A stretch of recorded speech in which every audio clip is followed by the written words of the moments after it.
sudah ada permintaan untuk tebusan. Oh, Nah, iya, iya, gitu iya. tebusan. Lah berapa? 8 juta. Loh, 8 juta dikasih 8 juta dolar. Bukan rupiah. Bukan rupiah. Berarti kalau di kurs rupiah kira-kira 131 M. Waduh. Jadi data itu sebetulnya ada orang menyuri itu loh enggak apa-apa. Iya. Kalau datanya di dalamnya dienkripsi, kan otomatis aman. Iya, iya, iya. Aman itu berarti orang lain tidak bisa mengetahui Isi. apa yang ada di dalamnya. Iya.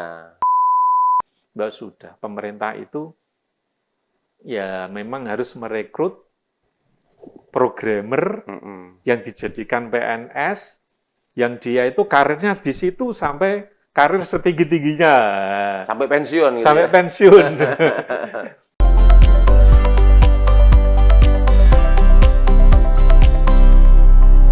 Hai Tribuners, jumpa lagi dengan saya, S. Widodo, News Manager Tribun Jateng dalam acara Tribun Topik. Tribuners, belakangan ini topik yang paling hangat adalah tentang hack atau meretas pusat data nasional yang terjadi sejak tanggal 20 Juni dan update sekarang hingga sekarang. Pemerintah belum berhasil menguasai atau memulihkan data-data yang diretas tersebut.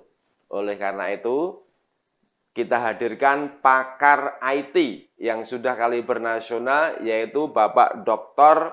Sholihul Huda MKom, yang beliau juga adalah dosen digital forensik di Udinus. Assalamualaikum Pak Huda. Waalaikumsalam Pak Is. Tribuners, beliau ini sudah sering nongol di media, baik daerah maupun nasional, sebagai pakar IT.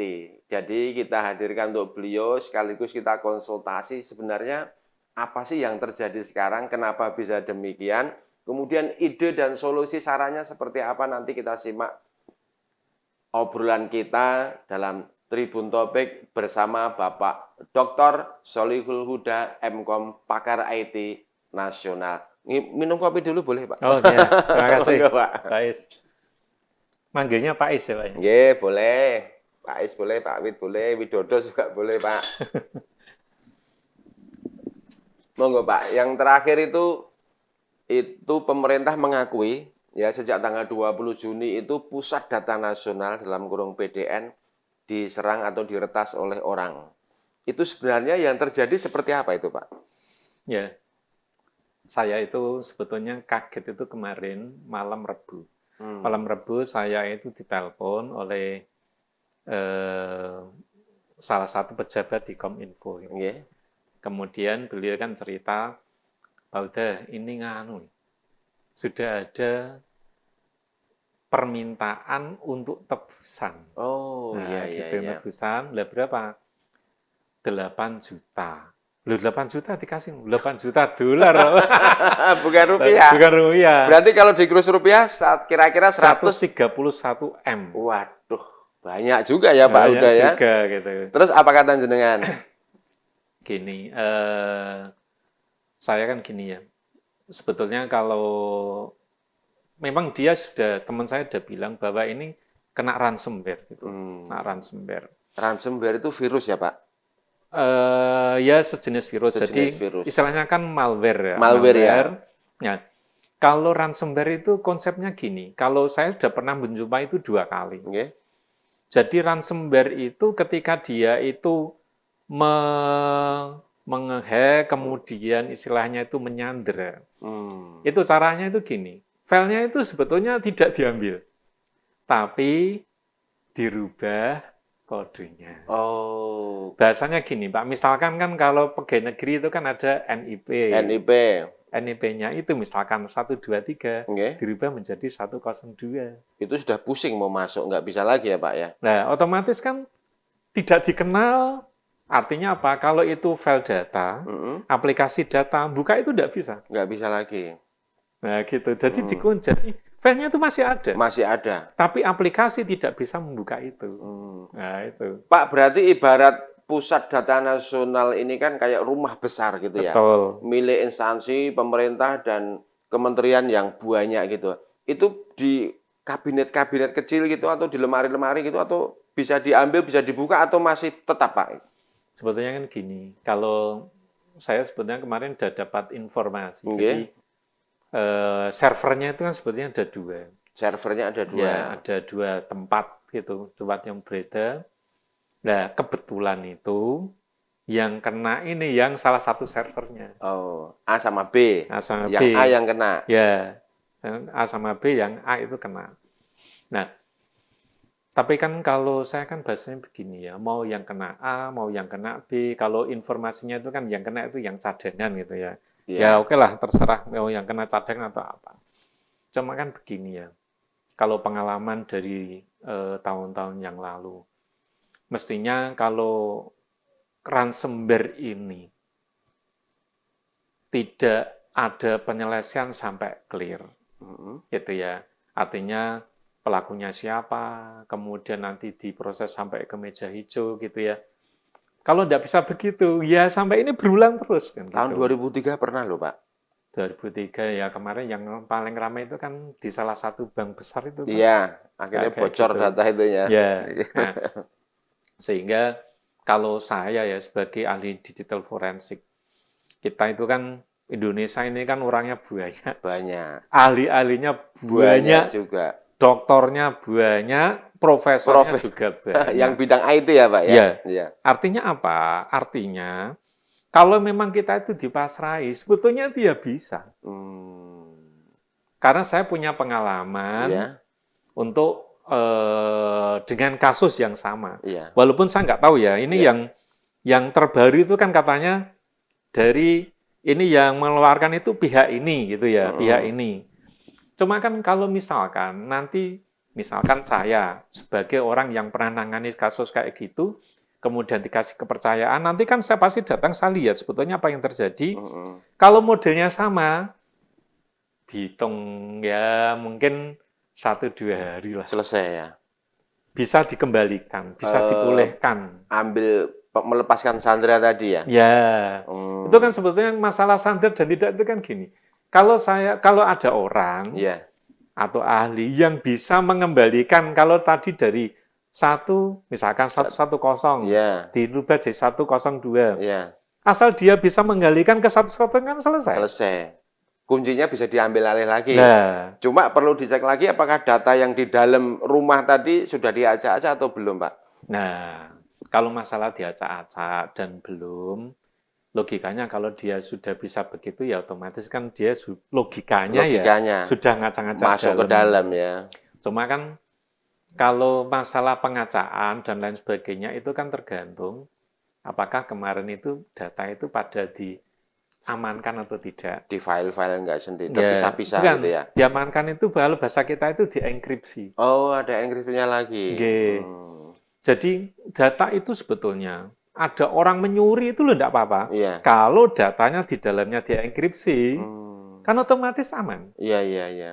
Aman itu berarti orang lain tidak bisa mengetahui Isi. apa yang ada di dalamnya. Iya. Karena dia enkripsi. Iya. Misalkan ada orang mencuri data bank. Mencuri data bank itu kan yang kecuri kan misalkan berhasil dicuri gitu ya, bisa dicuri. Paling kan nama muncul, alamat muncul. Tapi yang dienkrip apa? Yang dienkripsi itu biasanya saldo. Saldonya tidak bisa kebaca. Iya, iya, iya. Gitu. Artinya apa? Kalau data perbankan ya, dari sisi nominatif kan aman. Misalkan gini, pusat data nasional. Iya. Kalau data-data yang memang itu dianggap bahwa itu adalah rahasia, mestinya harusnya dienkripsi. Sehingga kalau ada kejadian kayak gini, data tetap aman. Datanya aman. Aman itu artinya kalau sampai dia itu di-copy keluar, iya. Tetap nggak bisa dibuka. Tetap nggak bisa dilihat. Iya, iya. Dibuka itu muncul, Pak. Iya. Dibuka kelihatan. Tapi kan nggak bisa kebaca. Iya. Itu namanya dienkripsi. Dienkripsi. Yang membuat juga tim IT dari Pusat Data Nasional itu seharusnya. Betul. Pak, ya? Oh, gitu. Nah, yang jadi masalah itu kan gini. Aplikasinya itu buat sendiri Iya. atau beli. Nah, itu. Apa bahayanya kalau buat sendiri dan kalau beli ke pihak ketiga, Pak? Ya, otomatis kan gini ya. Kalau dibuat sendiri misalkan yang buat dari Kominfo ya. Iya, PNS Kominfo lah Ya, anggaplah PNS gitu. Kominfo. Otomatis kan algoritmanya aman. Gitu Pak ya. Iya, iya. Algoritmanya aman, kunci-kuncinya aman, sehingga kemungkinan kecil ada pihak ilegal, walaupun internal sendiri, tapi kalau tidak dikasih kuasa, Iya, otomatis dia tidak bisa mengakses itu. betul. Kan gitu. Nah, kalau dipesankan dari pihak ketiga, Pengadaannya pihak ketiga misalnya, beli gitu ya. ya, itu kan sama saja kita itu memberi sesuatu yang rahasia, tapi rahasianya ya megang orang lain. Karena dia yang membuat. Karena Ya. dia yang membuat. Kita kan tidak tahu, wong dia kan keluar kemana-mana. Iya, iya. Meskipun pakai surat perjanjian, bla bla bla ya, Pak ya. Kita tidak pernah tahu apa yang ada di benak pikiran mereka. Sehingga ya, makanya saya dari dulu ya, ketika ada kasus kecil-kecilan, misalkan ada website dihack, ini dihack, saya kan udah bilang, Mbak sudah, pemerintah itu ya memang harus merekrut programmer yang dijadikan PNS, yang dia itu karirnya di situ sampai karir setinggi-tingginya. Sampai pensiun. Gitu sampai ya? Pensiun. Karena apa? Karena memang ya kuncinya di dia. Gitu. Ini kan dan zamannya digital. Kalau zaman digital, terus kita itu memperlakukannya seperti model manual ya seperti ini. Tertinggal. Kan gitu. Jadi apa ya? Dia misalkan ya Pak ya, misalkan ada ahli IT, artinya dia ASN. Ya, kemudian dia ya PNS, kemudian dia dididik untuk itu. Artinya di bidang IT, dia bisa membuat program dan lain sebagainya, tahu kunci dan lain sebagainya. Artinya itu password-passwordnya dia pegang semua. Habis itu, namanya orang kan mesti ya kepengennya promosinya naik jabatan gitu misalnya. Adanya di formasi tempat lain. Nah, akhirnya dia sana promosi yang ganti baru. Baru lagi. Pertama, kompetensinya mesti beda dengan yang tadi. Betul. Kedua, rata-rata tidak ada pemutusan hak akses dari sana. Yang orang lama masih pegang kuncinya. Itu bahaya, Pak ya? Ya bahaya, karena algoritmanya dia tahu semua. Baik, Tribuners, obrolan kita bersama pakar IT, Bapak Dr. Sholihul Huda, yang juga dosen digital forensik di Udinus Semarang, akan kita lanjutkan lagi setelah ngopi dulu. Ya, dengan pertanyaan-pertanyaan yang menarik, yang sangat dibutuhkan oleh masyarakat. Monggo ngopi dulu, Pak. Lanjut dulu, Pak.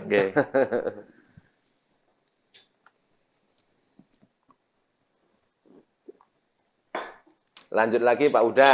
Nah, sekarang kondisi terbaru, update-nya adalah kunci dari pusat data nasional ini masih dipegang hacker. Satu. Yang kedua, minta tebusan dan tidak dipenuhi. Yang ketiga, sekarang adalah ada kemungkinan data ini diobral, dijual di pasar gelap. Kira-kira apa bahayanya bila data-data di kementerian atau instansi pemerintah ini dijual di pasar gelap? Apa dampaknya, Pak? Ya, jadi pertama gini, tadi kan kata-katanya gini ya Pak ya, kuncinya dipegang oleh mereka. Jadi bahasa paling mudah gini, sekarang itu fisik data itu kan ada di kita, Pak. Ada di kita. Nah, kemudian untuk datanya ini, tadi kan identitasnya sudah dirubah oleh dia. Kode masuknya, kode akses ya? Kode identitas. Oh, kode identitas. Seolah-olah penamaannya itu 123 menjadi 103 itu ya? Ya, kan sudah dirubah. Ya. Yang tahu kan dia. Nah, kunci sini maksudnya adalah, nanti kalau dia itu, artinya kalau pemerintah itu bayar. Kalau pemerintah bayar, nanti dia akan mengubah kode mengembalikan ke nilai semula. Sebetulnya kuncinya adalah dia mengembalikan ke semula. Aslinya itu gitu. Recovery ke kunci yang awal tadi. Mengembalikan ke kode awal lagi. Iya. Aslinya itu gitu. Aslinya gitu ya. Jadi kunci itu sebetulnya adalah mengembalikan ke nilai awal lagi. Ke kode awal. Betul. Anggaplah begitu ya. Nah, kan gitu. Nah, ini yang perlu dipahami. Nah, kemudian jadi apa ya istilahnya itu seakan-akan kan ini langsung dikendalikan oleh dia kan gitu ya, Pak? Sepertinya Seakan-akan begitu. gitu. Iya. Nah, kemudian yang kedua, bagaimana kalau misalkan ini sudah sempat dirubah ini, apakah ini kira-kira mereka tidak menguasai? Kalau dugaan saya sih, Iya. mereka sebelum ngerjain itu, Iya. ini sudah dikopi duluan. Bahaya juga ya, Pak. Iya, ya. Sudah diduplikat isinya Sudah ya. duplikat. Waduh. Diambil, mesti dikopi, gitu, Wah. digelondong di bawah. Nah, makanya kan seandainya kok pemerintah pasrah, ya wis lah. Sekarang pasrah, Pak. Nah ya, Ya, kalau berita terbaru pasrah, Pak. Wis mau apa lagi gitu, Pak. Nggak, maksudnya gini, seandainya nuruti itu loh, Pak, Ya. dibayar, cek gitu. Ya, Itu kan data kan sudah terlanjur dikuasai mereka betul. juga. Jadi seolah-olah percuma juga membayar sekian M ya, Pak ya. Iya, Pak. Kita kan nggak bisa ngontrol dia. Betul. Kita nggak bisa ngontrol dia, sehingga kalau menurut saya, makanya ya, kalau menurut saya lebih baik itu dipasrahkan sama memang orang Indonesia yang ahli. Kan gitu tuh, Pak. Pertama Iya. itu. Kedua, saya sendiri sampai sekarang itu masih belum yakin. Bener enggak bahwa ini itu jadi down gara-gara orang yang menawarkan di pasar gelap tadi itu. Kita belum pasti loh, Pak. Belum cross-check lagi ya, dirunut lagi belum terbukti ya. Belum terbukti. Betul. Bisa jadi Iya. itu adalah orang yang memanfaatkan kondisi ini. Yang dulu membuat atau kira-kira seperti itu? Enggak, yang menawarkan itu kan gini toh, Pak. Kalau saya melihat kemarin ya, yang menawarkan untuk negosiasi kan sebetulnya bukan langsung. Itu lewat pasar gelap, Pak. Kayak di-share gitu ya. Kalau mau sekian, terus kembalikan gitu itu ya. Itu kan bukan dia terus terang bahwa ini enggak. Belum Dia tentu, tidak menghubungi secara pribadi. belum tentu ya. Belum tentu. Walaupun yang bilang kan memang kepala BSSN bahwa ini itu kena ransomware. Kemarin ada penawaran untuk nego dengan bayar sekian. Tapi kan itu kalau dipastikan pasti orang itu apa enggak? Betul. Kemungkinan. Kan gitu masih ada kemungkinan masih juga ada ya. Kemungkinan. Khawatir saya dia itu orang itu bukan yang ransomware ya, asli yang ngehack, tapi dia memanfaatkan situasi. Kondisi sekarang. Jadi kayak makelar ya, Pak ya. Makelar. Bahaya juga yang membuat kita agak yakin kalau itu pelakunya itu apa? Ternyata ada data yang dijual di situ. Walaupun sudah diklarifikasi dan dari pihak punya data itu sudah bilang bahwa itu memang data saya, tapi data yang sudah lama. Usang yang lama. Yang data forensik itu loh katanya. Iya. Tapi itu data yang sudah lama. Jadi saya tidak menyalahkan kalau BSN itu bahwa ini adalah yang asli. Iya. Memang kira gitu ya, logikanya gitu. Logikanya masuk ya. Cuma saya sendiri ya, kalau dia tidak jelas, kewasan kita ngasih segitu ternyata enggak. Nah, gimana? Ya kan gitu tuh, Pak. Iya. Nah, itu yang terus kemudian bagaimana bahayanya kalau datanya itu tersebar. Kan gitu. Nah, di sini biasanya ya, Pak, kalau data kependudukan dan lain-lain, itu kan sebetulnya kan kalau sudah dikuasai oleh orang, bahayanya itu kan kalau pertama bisa jadi nanti dipergunakan untuk transaksi di dunia maya. Transaksi pembelian, apalagi kalau nanti sampai ada transaksi narkoba menggunakan data yang dia curi. Betul, masuk akal itu, Pak ya. Mungkin kan ya. Repot, Pak. Masih mungkin juga ya. Iya, terus nanti kalau dijual, dipakai teroris. Nah. Pakai teroris, apalagi kalau misalkan yang dicuri adalah data penduduk. Nah, itu. Data penduduk kan otomatis ada NIK, ada NKK. Ada KTP, NIK, NKK, dan Ya, lain-lain Pak. ya, lengkap. Itu kan mau untuk apa-apa kan repot. Tiba-tiba kita dapat tagihan, misalkan dari bank asing, Ya. ngasih tagihan ke kita. Padahal kita nggak ngapa-ngapain kita ya, nggak Pak. ngapain. Betul. Sebetulnya bahayanya di situ. Makanya kan yang paling bagus ya sebetulnya itu mencegah tadi itu. Makanya kan kayak gini itu aslinya ya. Kalau kita mau betul-betul profesional ya mencegah itu. Dan itu sebetulnya yang sangat bisa lah kalau kita pemerintah itu sangat bisa. Sangat bisa. Ya untuk mencegahnya itu. Boleh Bapak cerita solusi pencegahan untuk ke depan biar nggak terulang seperti apa Pak Uda? Ya, jadi kan gini ya. Pertama kan yang ini dulu, yang udah kejadian ini ya. Dan ini terus penyelesaiannya bagaimana kan gitu. Penyelesaiannya begini. Jadi nanti Kominfo itu ngundang ahli lah. Ahli kan banyak tim ahli dokter, peneliti. Ya sekali-kali manggil yang dari Semarang, akademisi lah gitu. Sekali-kali manggil yang dari akademisi yang sudah punya pengalaman. Pak Uda kalau dipanggil mau Pak? Ya, kalau memang itu demi negara, ini kan negara ini. Bukan deal-dealan berapa transaksinya, tapi ini demi negara ya. Demi negara, karena harga diri. Tribuners, Pak Uda, pakar IT, dosen digital forensik ini misalnya dimintai bantuan oleh pemerintah demi negara untuk objek atau untuk penanganan ini bersedia. Ini luar biasa. Lanjut Pak Uda, monggo. Demi negara, gimana kan gitu ya. Baratnya kan wong kita yang hanya masalah kecil-kecil aja emosional, lah ini negara. Iya, Pak. Data sekian instansi pemerintah. Terbaru ada 200 sekian data milik instansi ini yang pasrah karena belum bisa dipulihkan, Pak. Yang sudah bisa direcovery, dalam tanda petik diambil kunci lah, yang dikembalikan ke awal itu baru 5. Ini kan luar biasa, besar jumlahnya, banyak itu, Pak. Pak Uda misalnya dimintai bantuan gitu, punya solusi seperti apa? Ya, jadi kan seperti yang kemarin saya tulis di beberapa media media itu kan begini. Jadi kalau nanti percaya dengan ahli-ahli di Indonesia, walaupun bukan saya ya, bukan saya enggak apa-apa. Nah, itu nanti kan bisa begini. Kita dilihat dulu. Kalau saya Pak ya, kalau saya misalkan saya diminta gimana?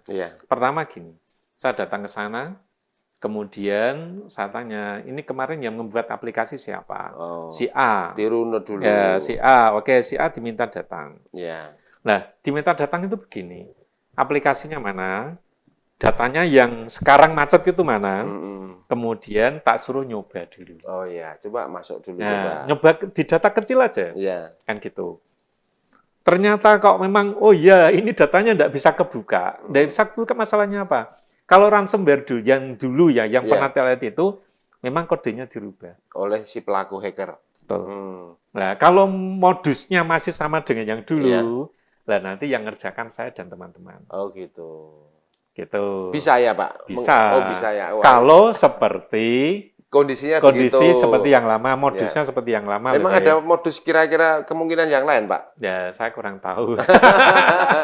Tapi sepertinya sepertinya itu ya dengan cara begitu masih sama gitu. Karena saya itu selalu menyanjung ransomware sebetulnya. Itu ya pembuatnya. Kenapa?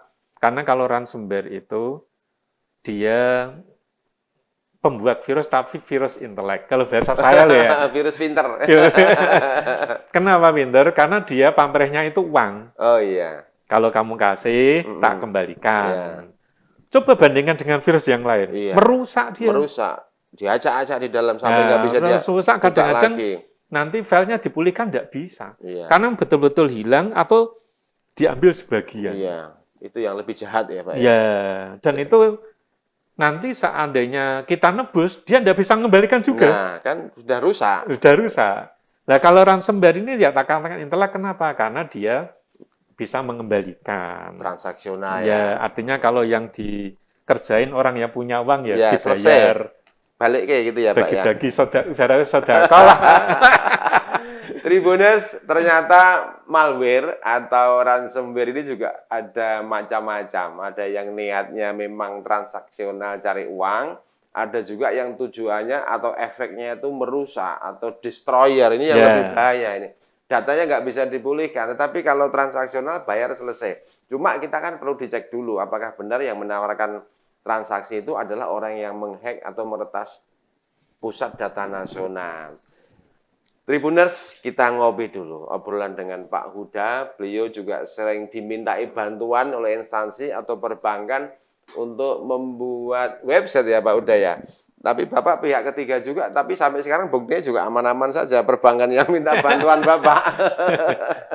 Dan beliau juga bersedia misalnya negara minta bantuan atau memanggil Pak Huda ini untuk membantu menyelesaikan kondisi yang sekarang, karena berlarut-larut sudah 1 minggu sejak tanggal 20 Juni hingga sekarang tanggal 27 ya Pak ya. Ini belum bisa dikuasai, belum bisa dikendalikan lagi. Pak Huda, ini sekarang misalnya besok mau membuat pencadangan lagi atau sekarang pemulihan itu yang terbaik seperti apa? Kan sekarang pelayanan publik ada yang terganggu Pak. Di imigrasi membuat paspor yang biasanya sekian hari selesai, sekian jam selesai, sekarang nggak bisa. Kemudian imigrasi Semarang biasanya bisa melayani 300 sampai 350 pembuat paspor, sekarang 10 orang saja belum tentu bisa. Padahal mereka kan butuh layanan yang terbaik dari pemerintah ya tentunya. Itu kira-kira ada nggak ide atau usulan Pak Huda tentang layanan-layanan publik di instansi ini yang segera bisa dipulihkan dengan cara seperti apa, Pak? Gini,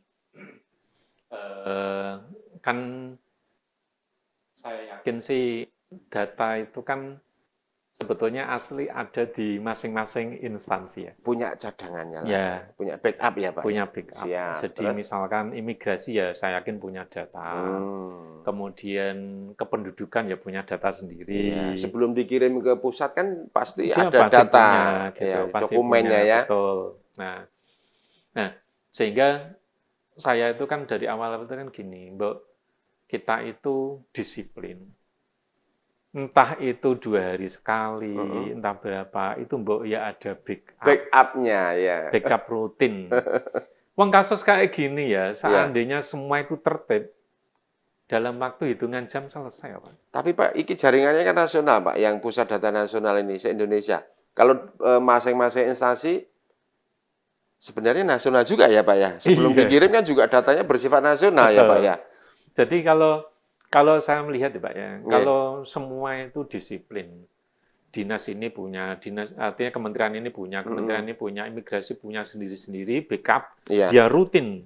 Jadi dibuat SOP gitu, Pak. Iya. Rutin. Ketika ada masalah, gini, ya sudah. Kalau itu disandra silakan aja, dihapus saja. Crack. Kita masih punya asli.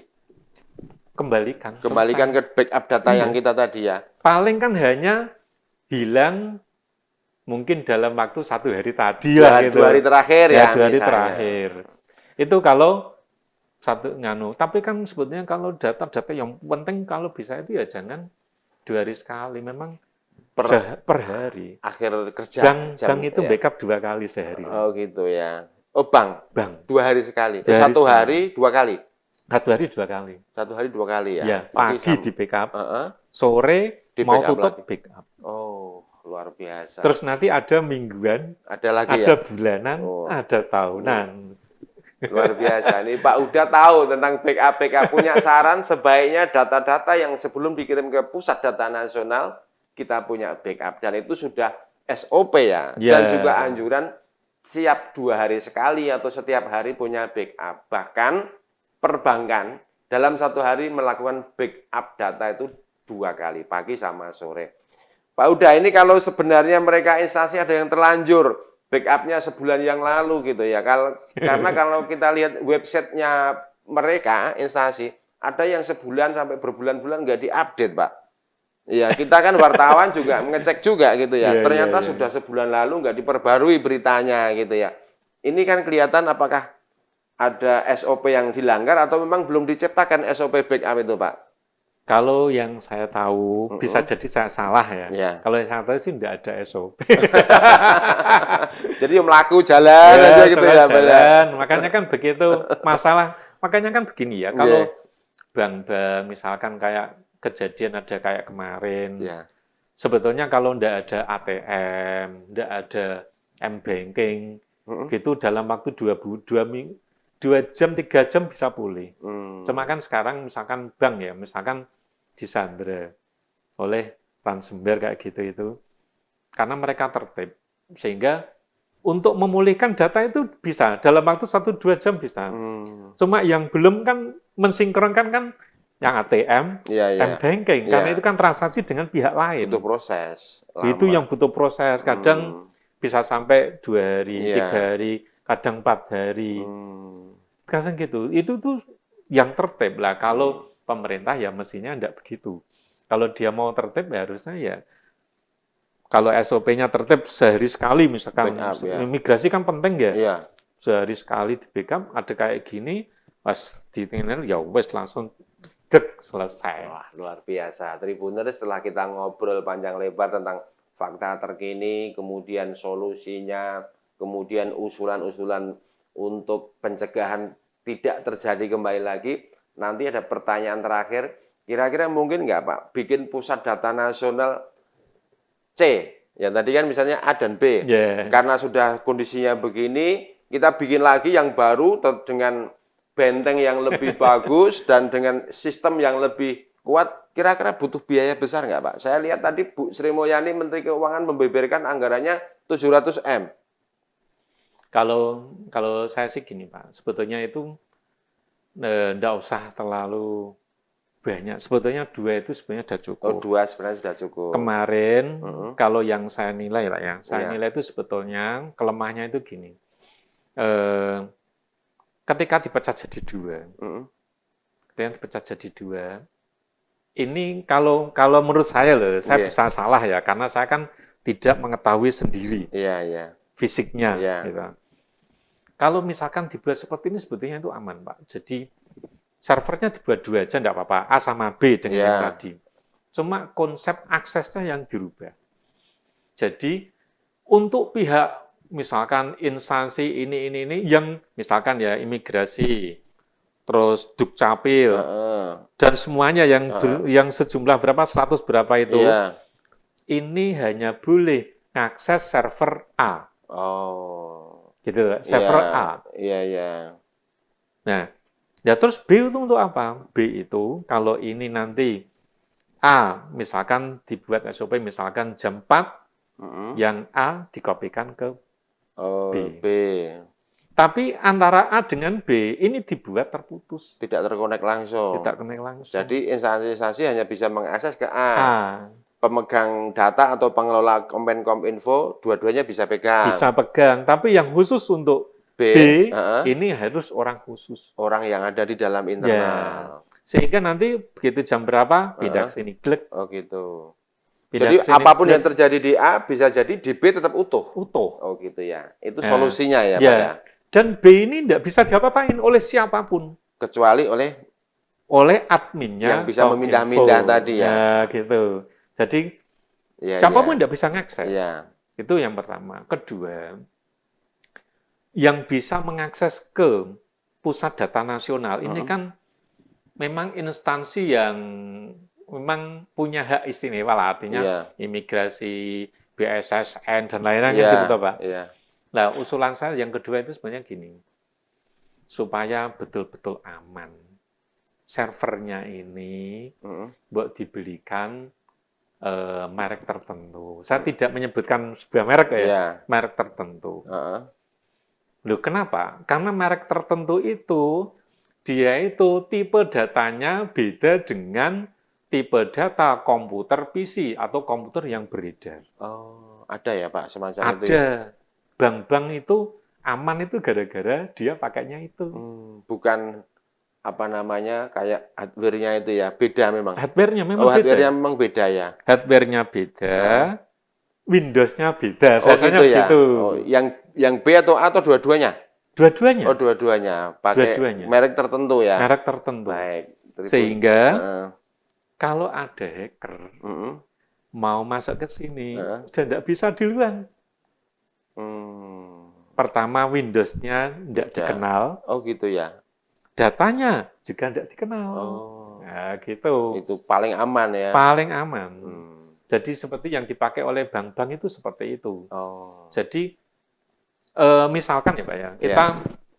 kita mau ngakses, kita hacker canggih, Iya. masuk ke komputernya bank nggak bisa. Oh gitu. Kenapa? Karena Windows kita dengan Windows dia beda. Oh gitu. Ada khusus ya Pak ya? Iya. Oh. Jadi kalau komputer yang saya sebutkan komputer khusus Iya. itu punya Windows sendiri, Pak. Oh gitu ya. Jadi dia yang membuat komputernya, Heeh. yang membuat Windows-nya. Oh.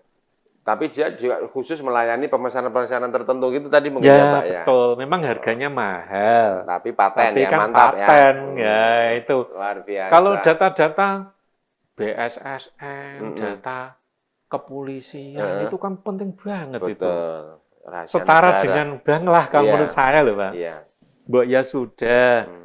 Kalau tidak biasanya bank sendiri juga tidak beli ya Pak, Iya. sewa. Oh, ada kontrak sewanya. Ya, Ada juga penyediaan sewa ya? Ya, jadi rata-rata, karena nanti gini Pak, Iya.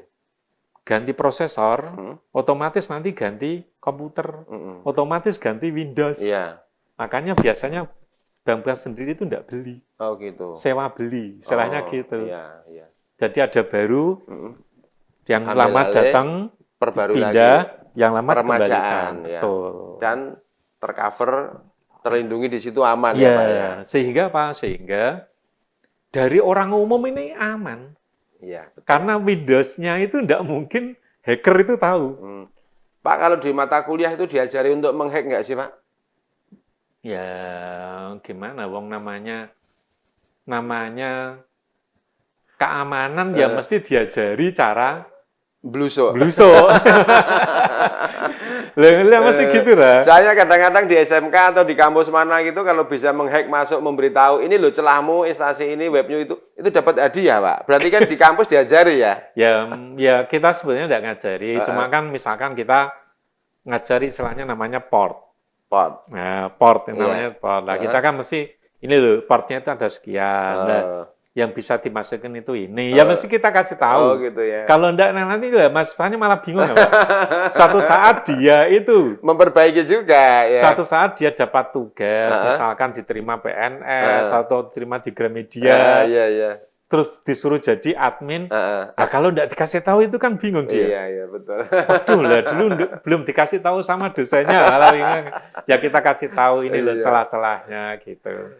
Tribuners, luar biasa obrolan Tribun Topik pada hari ini bersama pakar IT, Bapak Dr. Sholihul Huda MKom, yang juga dosen digital forensik di Udinus. Luar biasa, sudah dilengkapi bagaimana solusi terbaik dan bagaimana cara penyelesaiannya dari kondisi fakta yang terkini, yaitu Pusat Data Nasional PDN di Jakarta, di nasional, itu di hacker sudah seminggu belum pulih.